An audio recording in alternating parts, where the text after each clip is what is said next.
This is a ManeHustle Media podcast.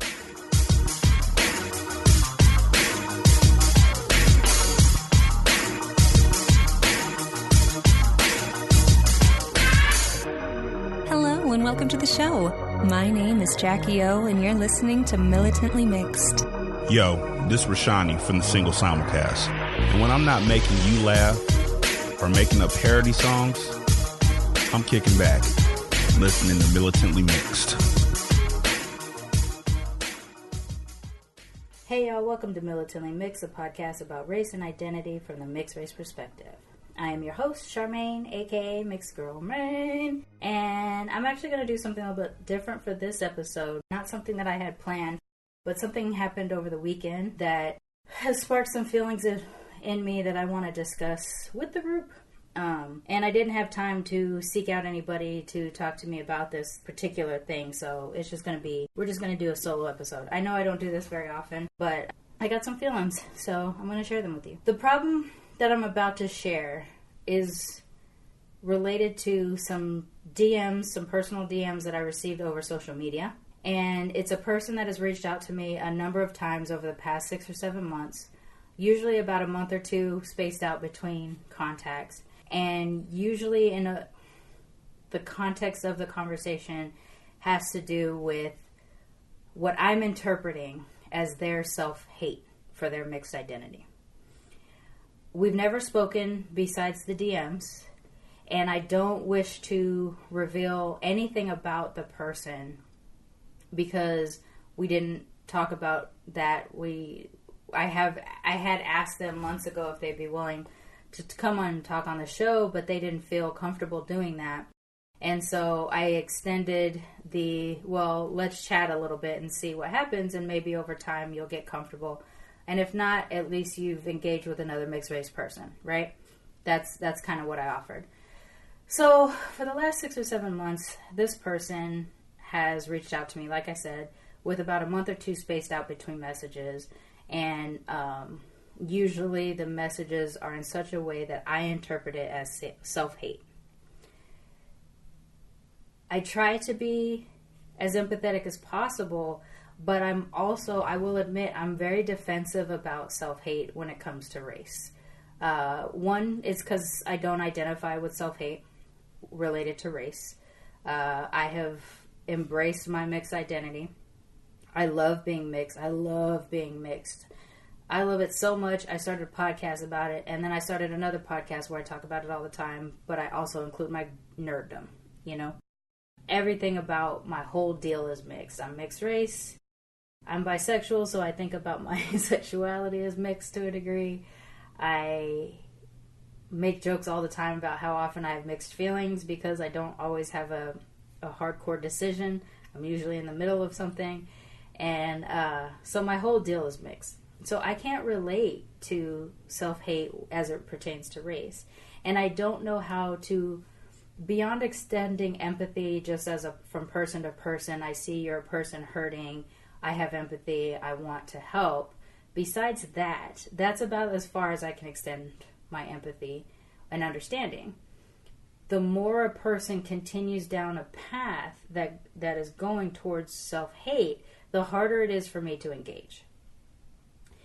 I am not going to share personal details or anything that this person shared with me because they had already not agreed to being on the show. And we haven't actually spoken about me sharing this discussion on the show. In fact, after my most recent responses, I haven't heard anything back. And so it occurred to me that perhaps because I don't agree with their position, I may have ended that relationship, or the potential for that relationship to turn into a help for this person. That's about as much as I can say about them. So I'm going to kind of speak in vague terms about the messages that they sent me and talk more thoroughly about the way those messages make me feel, and kind of wrap it up with sort of talking it out about feelings about self-hate. And for those of you who are listening to this episode, if you have feelings about anything that I'm talking about, I would really love engagement on this because I feel stuck. I feel, I'm not an academic I guess under any terms, I'm not an academic, but I didn't study race relations or racial acceptance or anything like that in school. So I don't have an academic background where race is concerned. I only have an experience background where race is concerned. And even though I've been talking to mixed race people over the last year for this show, that is making me a type of an expert in talking about race with other people, but I'm not coming from it beyond that. I'm not a medical professional. I'm not a mental health professional. I'm not a counselor. I'm not a therapist. I'm just a person with empathy who shares the mixed race identity with everybody who's been on my show so far. That's my level of expertise. So we're going to get into it. And yes, please, if you have thoughts and feelings about anything that I talk about today, please reach out to me on Twitter, Instagram, Facebook, email, the phone line, and leave a voicemail, because I want to open this up for discussion. And I think that even for me, it would be really helpful if I got the engagement of the listeners and responses about this kind of stuff so that I can maybe get a little bit better at it. And I'm going to also start investigating maybe some literature that has to do with self-hate so that I can maybe be better at being able to support someone. All right, so let me tell you kind of about what triggered me. All I can say, to remain in vague terms so I don't reveal anything about this person and I don't wish to be exploitive about anybody related to my show, I'll only say that about 6 or 7 months ago, this person reached out to me in the DMs, in the private messages, and they basically put forward that they were a biracial person, and I'm not even going to say what ethnic origin, just that they're a biracial person. They were raised around one of their racial groups, let's say race A, and they weren't raised as much around their other racial group, race B. They grew up never feeling accepted by race A, the group of people that they grew up primarily around. And as an adult, seemingly don't like race A. I'm interpreting that. I'm not saying that they explicitly say, I don't like these people. They basically have said a number of things that implied these people, this group, race A, are all pretty much the same. They're all hateful, and they treat me this way, and I don't really get them in any way. So I'm interpreting that they have a hatred or at least a discomfort with race A. And they idolize race B. That's how I'm interpreting it. Based off of things they say, how the way the race B people look, or their treatment sometimes of the person who reached out to me, etc., is better. And they also are more attracted to race B, but find it very difficult to date race B because race B always tends to remind them that they're different from them, or that maybe they feel they have less in common because they can't relate to the mixed raceness. This is all things I'm interpreting. I cannot say for 100% certainty that that's what the position of the person who messaged me feels. That's just what I'm interpreting. So over the last 6 or 7 months, they've reached out. We'll have a little exchange, and then a month or two will go by, another thing will hit, because that person will get triggered by something out in the world. And whatever triggers them sparks them reaching out to me and saying, okay, another one. Oh, it's me again. I got this going on. And so this has happened a few times. This weekend, they reached out to me again. And it's weird the way this exchange goes, because it ends with, we might have a little bit of a back and forth, and then each one has ended with me being the last messenger, I think.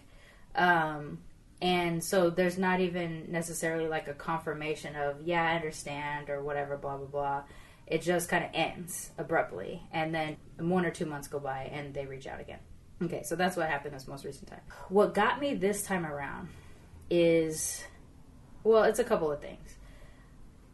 When I reach out to people for the show and they're not 100% sure they want to be on the show, I open up the door to continue conversation, because maybe they're shy, or maybe they are so unused to being able to talk freely about their mixed race identity, positive or negative, that I don't want to close the door just because they're not willing to right now. So I leave that door open and I say, if you're not ready yet, that's fine. Or if you just want to have a call with me right now, we won't record it, we won't put it on the air, but we can just chat, see how you feel, and go from there. And so there's actually several people that I've talked to that you've never heard before, because I have agreed not to put them on the air and I didn't record their conversation. Or if I have recorded it, I recorded it with their knowledge that I was keeping it for my own purposes, but that, you know, they didn't assign an agreement for me to release it or anything like that, so it won't be released. Boom. That's it. And in some cases, keeping up that conversation or that line of conversation has led to them coming on the show eventually. That has happened. You have heard some of those people. And then in some cases, it just kind of stays there, or we never talk again, or whatever. We do the one-off and then we move on with our life. Totally fine. Whatever someone's experience and how they're comfortable, I'm good with it. I just want to leave the door open in case someone is feeling very isolated in their racial identity, and I know that I can be of help just because I like to talk about this stuff and I like to be of help. Knowing, again, that I'm not a therapist, I'm not getting paid for this kind of work or anything like that, I at least do it because it hurts me when people hate themselves, especially about something they have no control over, their race or ethnic groups. That's a really hard one for me. And I see it in my own family, and that's why I am as kind of hardcore about talking about it as I am, is because I come from a lot of self-loathing people. Not everybody in my family, but a number of them. And they've influenced my life. And because of them, it took me a long time to get to the comfortable place that I'm in. And now that I'm in there, I don't want to let that comfortable place go. So when this person reached out to me this weekend, I felt very triggered by what their opening statement was. And since like I said, I didn't get permission to share it, and I don't know if they're even going to talk to me ever again, I'll only say that what they implied in their opening statement to me this time around made it feel like, one, they didn't think mixed race identity was a real legitimate identity to have, and two, they seemed to assume that I would experience the same frustrations that they experience, even having engaged with me previously and knowing my stance on some of the things that we've talked about before. And so it started out as kind of a commiserating kind of statement. How do you not get bothered by ... And I think it was the wording of the statement, but then also the subsequent messages that came after, that made it seem like they believed, and again, this is my interpretation, they have not clarified this point, so I do not know if this is how they feel, but this is how it made me feel. It made me feel like they believe I don't believe that being mixed race is a genuine identity, and that I'm selling or perpetuating a myth of mixed race identity. That's how the message they sent made me feel. Whether or not that was intended, I don't know, because they haven't responded. And I think I felt instantly defensive. It hurt me to hear that someone who has clearly listened to my show a bit and engages with my social media, that they would in any way, shape, or form believe that somehow I'm not genuine in what I discuss on the show. This show is the most personal thing I've done in my whole life. Professionally, I have worked as an operations manager, HR manager, as a executive assistant. I've done these jobs where my real heart wasn't in these jobs because they were just jobs. This is I've even made films, and I've worked on TV shows and things like that. And the projects I've worked on never really were super duper personal, even if it was the ones I wrote and directed and everything. They were just what people like to hear about during those times, and so that's what I made. This, though, Militantly Mixed, is the very first extremely personal project I have ever entered in. I'm a mixed race person who felt isolated from mixedness. I wanted to find a community. I couldn't find a community. I created a platform that would give me access to a community. That's what Militantly Mixed is. And so to feel that even after a year, like, and I don't know how often this person listens to the show, but to feel that even after a year, this person would interpret anything about the show as maybe being disingenuous, or maybe they were talking about mixedness in general. That I can't tell. I can't tell if they were talking about it in a global way or in a very specific show way. Really, really, really bothered me. And I will say, even though I don't like using the word unless I really, really mean it, I will say I was triggered by it. I wrote back, I rapid fire responded a bunch of things. They had laid out something, an event that happened, and asked basically if I've had that same experience. And I was like, no, actually, I can't relate to this at all. My experience is different. And then I started to share ways in which my experience was different. And I do kind of feel bad about that, because on one hand, I'm telling a person, I can't relate to what you're saying. And then on the other, I'm showing them, or maybe it could be interpreted as showing, see how much better my situation is than you, because I didn't have the experience that you had.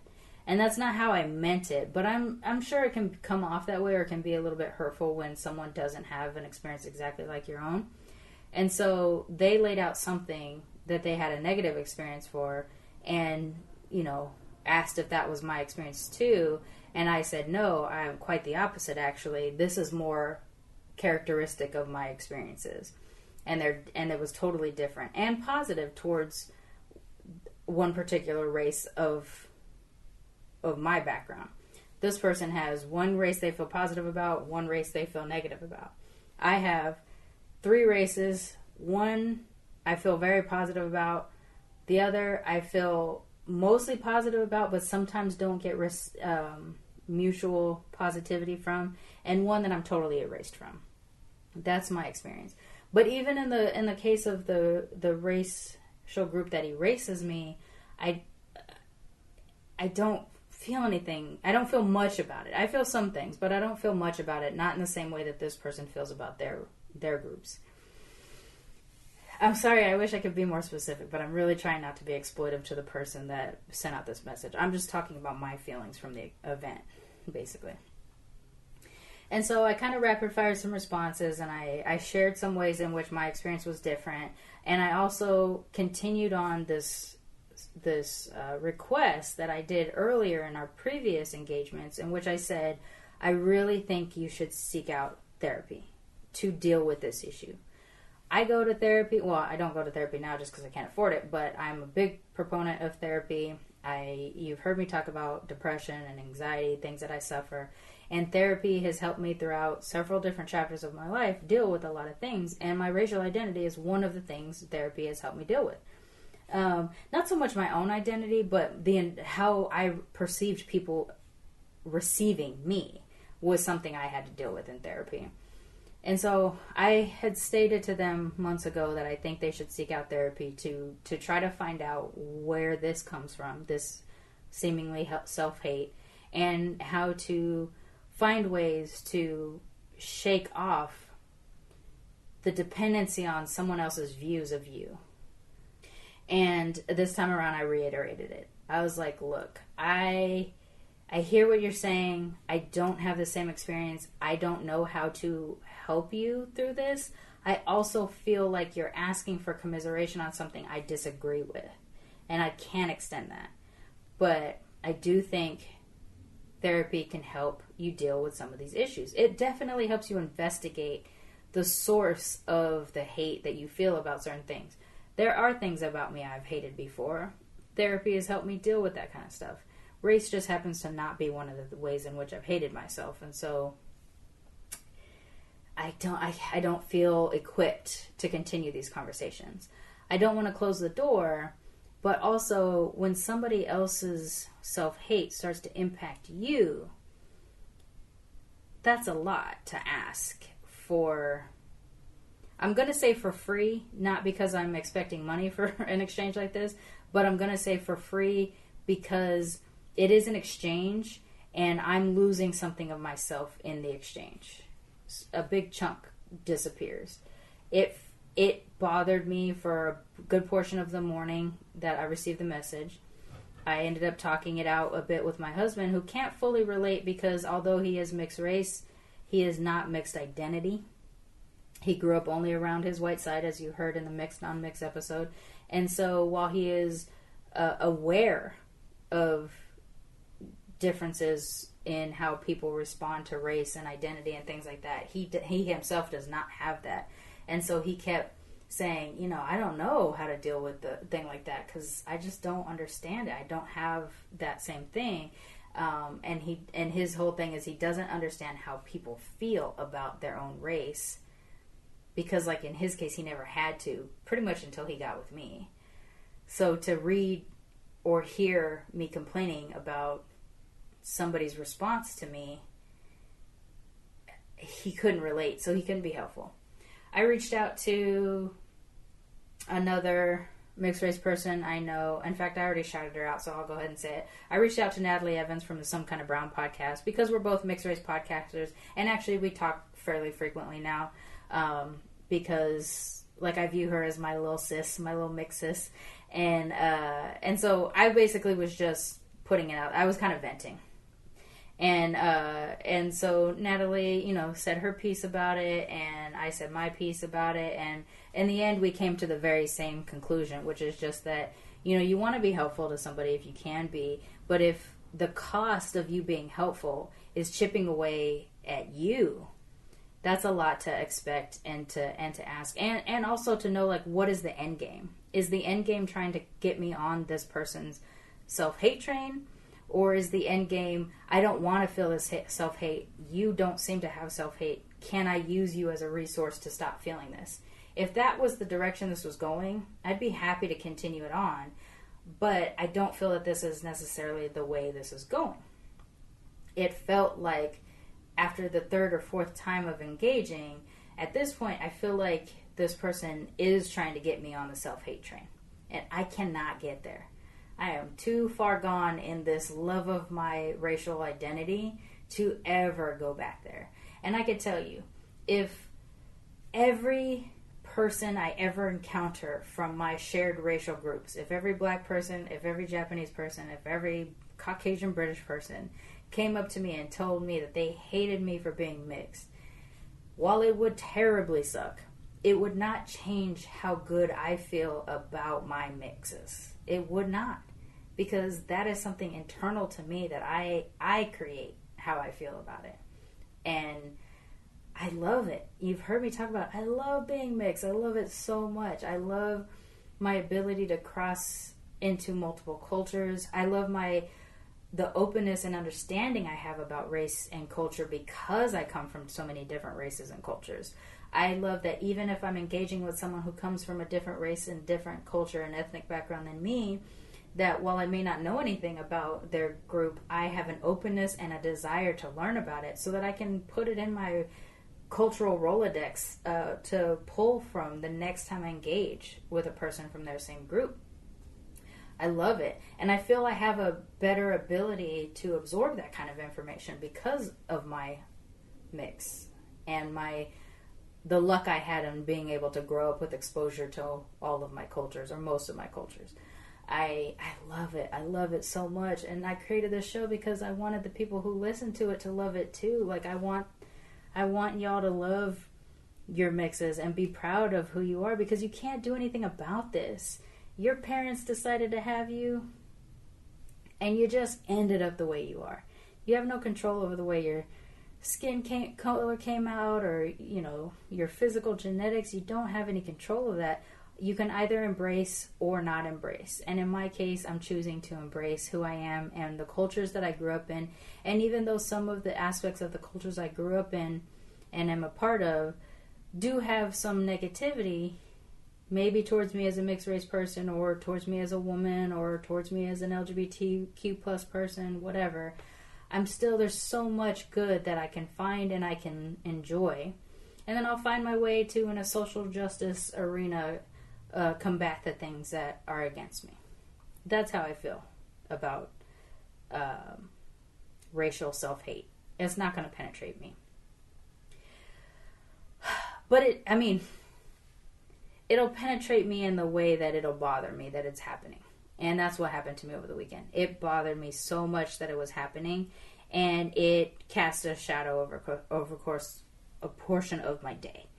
And then after talking with my husband and talking with Natalie, I felt a little bit better. And then I just kept saying, I love my mix. I love my mix. And I decided to turn that self-hate into, or that concept of self-hate into something positive and creative. And I designed another t-shirt. I've been wanting to design more t-shirts anyway, and I do actually have more designs that I'm going to put out. So I ended up but I did put up another t-shirt on the Teespring Store. So the Be Your Mixed Out Self shirt is gone for now. It may come back eventually. But it is actually moved over to Patreon. If you now want access to the Be Your Mixed Out Self t-shirt, you can sponsor us at the $50 level on Patreon, and you'll get access to that shirt again. But not the sales pitch portion of it. I used the moment of self-hate to create something that I thought would be joyful, and it's basically a play on the I Heart New York t-shirt. It says it would say I Heart My Mix, except that instead of a heart, I put the Militantly Mix logo. So technically the shirt reads I Militantly Mix logo my mix, but you get what I'm doing there. I've seen versions of that, like I Love My Dog, but it's a dog print instead of a heart. You get what I'm doing there. So I made that shirt, and I thought it was cute. I put it up on the Teespring Store, and I sold one so far, so that's dope. But it was just a way of saying, you know what, I can't do anything about what I'm mixed with, besides choosing to engage or not engage. I choose to engage, and I choose to enjoy aspects of the various cultures I'm from, and I choose to love it. And I want other people to know it. I love talking about being mixed. Obviously, I created so many shows where I talk about being mixed. So I want to turn that positivity into continuing this platform for mixed race people, growing the community in any way that I can, continuing to speak to people all over the world so that I learn more, but also so that we have an archival footprint of mixedness in perpetuity on the internet, even after I die, hopefully, that will give people access to us, to who we are. So yeah, I put that t-shirt out. I felt so good after I did it. It actually washed away a big portion of the dark cloud that I was kind of feeling after that. A whole day went by, and I hadn't heard back from the person. So I can't tell if they're interpreting my messages to them as a negative because I disagree with their experience. Well, not that I disagree with their experience. Their experience is their experience. I disagree with that experience is universal. For me, what they experience isn't similar at all to what I experienced. So that was what my messages were about. I can't tell if they're not responding just because they don't have time, they're busy, whatever, and they were in a moment and they had to vent it all out, and then after they vented it out, they felt better and they just moved on. Or if they read it and they're just like, fuck her. That's possible. They could very much not like me because I have a different mindset than they do. I don't know. Or maybe it made them sad, and because of that sadness, they don't really want to talk. I don't know. I have no idea. I'm not going to make any assumptions, really. But I think because of that, like a whole day go by, and I started to feel upset again, where I was thinking, I don't want to get myself into this spinning circle of don't you hate it when, and me saying I actually don't have that experience, and okay, fine. Don't you hate it when I don't have that experience? Okay, fine. And we just continue the wheels and wheels and wheels. I don't want to keep that going unless there is some progress in a different direction. And from my perspective, the better direction to go in is loving yourself and where you come from. And that may not be this person's journey. So I've decided to leave it where it's at. And if they're listening right now, if you're listening, you can continue to still reach out. Just understand that when I share my perspective, I'm sharing my perspective because I want you to know there is something different out there than maybe you experienced. And hopefully that would give you hope to try to open yourself in that direction if you want to. If you don't want to, if you're contented in the way that you are, that's fine. I am not going to be the person to commiserate with you in the hate. I cannot do that. It would be a disservice to myself and everybody I do this show for, to be honest, if I gave into it. Because what would I have left to offer if I gave in to the hate of my multiple ethnicities and my racial identification and my cultural connections? It would be a real disservice to myself and to the people that I do this show for. So, again, I urge anybody who's dealing with any kind of racial identity crisis and or racial self-hate, racially hate, you know what I'm saying, self-loathing or self-hate as it relates to race or anything, but we're talking about race here, to seek out help, to find therapists, preferably someone, if you can, from a mixed race background and or one of your ethnic groups who would have exposure to some of the things we deal with as mixed race people. It's really hard. I've only had white therapists. I've only had one really understanding therapist who made room for when she didn't know something. I've had one that kind of did that, but couldn't always get it. And then I've had some that were just downright. I actually had one lady basically tell me how much she hated Japanese in a session, and that was the last time I ever saw her again.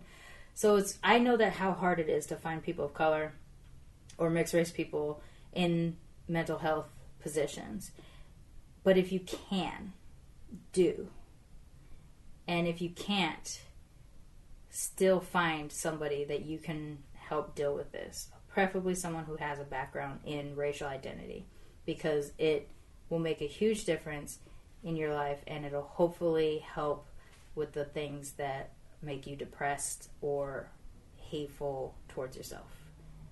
That's, I guess, primarily what I wanted to talk about today. But it's been on my mind. I don't even know if my talking right now got me anywhere or will get y'all anywhere, but I just needed, I guess, another time to talk it out. I do feel a lot better than I did a couple days ago, but it's continued to be of concern to me.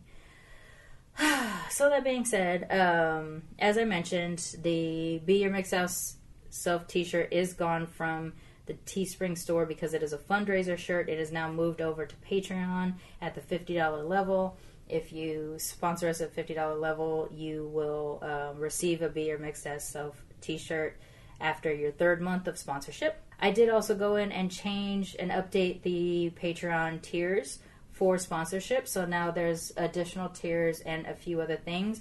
You can actually get a logo t-shirt at the $20 level now, either in black or white. I actually have to get the logo that can be printed on black fixed because they sent me a much smaller file than I had paid for. So once I get that set up, we'll start having black, or we'll start having the logo shirt on black t-shirts now going forward. But you can get access to those at the $20 level on Patreon.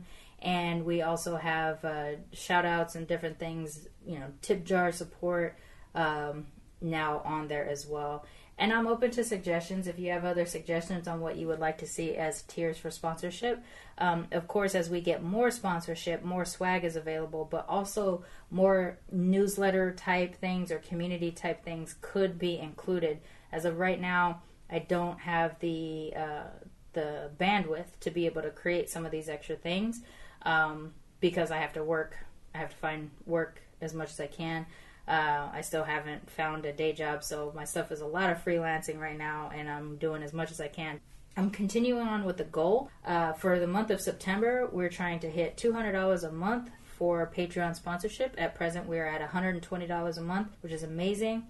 I am going to continue to revamp the page and hopefully put out some smaller edits of different interviews that maybe you didn't hear the whole thing, or maybe it's a section that I had to cut out for time, but content was great.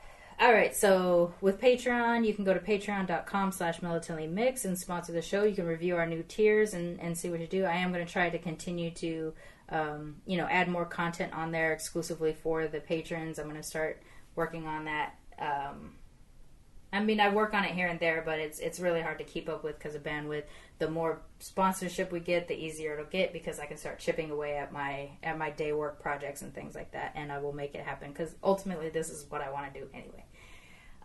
T-shirts are available on Teespring.com. You can either just go to Teespring.com and search for Militantly Mixed, or go to the show notes and click on there, and you'll have access to Teespring Store. There is the logo shirts. There is the Mixed AF shirt, the new I Love My Mix shirt, and Unapologetically Mixed are the standard t-shirts on there right now. I do have more designs coming, but I'll probably release them at random times so that you can start to enjoy them at different times. I would love my whole closet to be filled with half Marvel t-shirts and half Love in My Mixed Self t-shirts, so we're going to make that happen for you. I'm going to get more of those shirts out there for you. I love the reactions I get every time I wear one of my mixed shirts, so I hope that you're getting those experiences too. I've also gotten a few of the pictures in from folks that bought the Be Your Mixed Self t-shirt.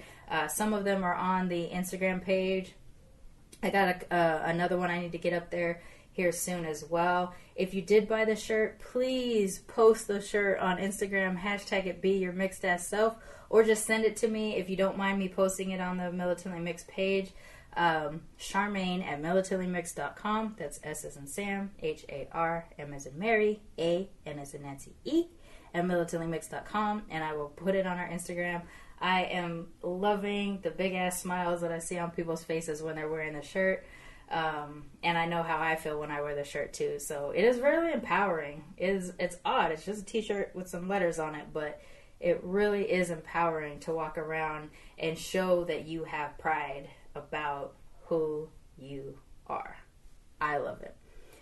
All right, so like I said, this episode sort of replaced something that was going to be up this week. I'm going to push that to another week. Next week, we're going to go back to a regular episode. I already had this one scheduled with the date where the person knows what date their episode is airing. It's related to their birthday week and everything, so I'm not going to change that. But thank you for listening to, I guess, my therapy session, and please engage on this topic. I absolutely need to hear more about how either you deal with times in which you feel some self-hate or self-loathing, how you combat it in others, or just open up to the discussion of what does this mean for us to be self-loathing? Does it mean that we hate part of our ethnicity and not all of it? Do we hate being mixed?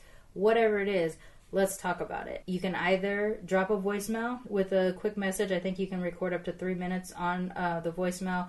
It is 323-545-6001. That's also in the show notes. You can leave me a voicemail on that Skype number and it might make it into the show. Open up for discussion. If you want to send me just a audio clip that you recorded from your phone, you can send that to my email or hit me up and I'll either read what you say on the show, or I can get you on the show and we can chat it out. I want to investigate this further. I definitely think it's something we need to talk about, and a lot of times I'm focusing on the one-on-one experience conversations, and every now and then I think it's important to hit us with one of these types of conversations. What are the kinds of things we're dealing with as mixed race people out in the world? So, engage. Twitter, Instagram, Facebook at Militantly Mixed. Send me an email, Charmaine at militantlymix.com. Send me a voicemail, 323-545-6001, and let's talk about it. And as always, if you want to sponsor the show, and not on a monthly basis with Patreon, but as a one-time only, you can go to paypal.me/militantlymix and drop us a little tip in the tip jar there. Every single dollar helps keep the show going, especially right now. I know you're probably tired of hearing about it. I'm tired of saying it, but my current work situation is such that I'm not actually getting by, and every little bit will help keep the show on. I have a separate bank account for Militantly Mixed and all of the shows, as I do my personal, so I know that every dollar that goes into that bank will be paying for keeping the show going, even as things get a little bit difficult for me in the coming month. All right, I think that's a good place to stop. Like I said, we'll be back next week with a normal episode. please continue to engage on social media. And also, if you want to join the private Militantly Mixed group on Facebook, in which we can have discussions without other people on Facebook seeing it, there is an invite for that. You can go to the Facebook page and send me a message there to say that you would like an invite to it. I also did put a link in there, but I don't know if that link is clickable for people. I can't tell. No one joined it yet. So if you do want to go into the private discussion group, please let me know, and I will invite you there. And then you don't have to worry about your coworkers or your cousins or your aunt or whatever hearing or saying what you post about racial identity. All right. I think that's it for now. I'll see y'all next week. Thank you for the continued support, everybody. Bye.